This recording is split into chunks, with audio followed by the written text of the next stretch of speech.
തരൂരിനെ പോലും അമ്പരിപ്പിച്ചൊരു വാചകം പറഞ്ഞിട്ടുണ്ട്. എന്താണെന്ന് ചോദിച്ചാൽ എനിക്കറിയാൻ പാടില്ല, ഒന്ന് പറഞ്ഞാൽ എന്താ അത്? Lapido tomato selaco galio cranio leap sanutrim hypertrim metosel fiparo melida catechemino kis lapicosi fata peristero electriotic falio kiglo pilayo serayo baffitrigono terego. കേൾക്കുമ്പോൾ എൻ്റെ ശ്വാസം മുട്ടുന്നു. എൻ്റെ മീനിങ് ചോദിക്കുന്ന മുമ്പ് ഇത് കേട്ടിട്ട് തരൂരിന് തന്നെ മനസ്സിലാകുന്നത് ഇല്ല, എനിക്കൊന്നും മനസ്സിലായി. ഞാൻ ചോദിച്ചു എന്താണെന്ന് ചോദിച്ചപ്പോൾ ഒരു ഭക്ഷണമാണ്, ഒരു ഫിക്ഷണൽ ഭക്ഷണം. ആരോ ടൊമാറ്റോ ഒന്ന് കേട്ടു, തക്കാളിക്കാണോ? ടൊമാറ്റോ ഉണ്ട്, ബാക്കി എന്തൊക്കെയുണ്ട്.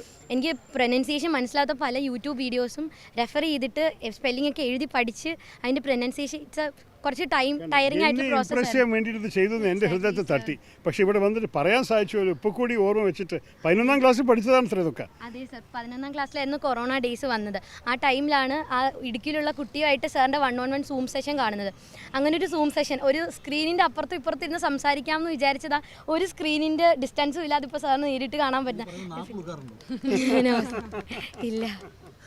അത്ര വേഗം ആർക്ക് വിളിക്കില്ല. പക്ഷേ ഞാൻ അഫിനോട് പറഞ്ഞു, ശരിക്ക് നമ്മളുടെ സമ്പർക്കം ജനങ്ങളോടൊപ്പം സംസാരിക്കുന്നത് അവർക്ക് മനസ്സിലാക്കാൻ വേണ്ടിയിട്ടാണ്. അപ്പോൾ അവർ മനസ്സിലാക്കുന്ന വാക്കുകൾ പറയുന്നത് കുറച്ചുകൂടി ഭേദം എന്നാണ്. പക്ഷേ ഇതൊരു വെല്ലുവിളി ആ കുട്ടി എടുത്തതിന് ഞാൻ കൺഗ്രാജുലേഷൻ ചെയ്യുന്നു, അഭിവാദ്യങ്ങൾ. Thank you Afna.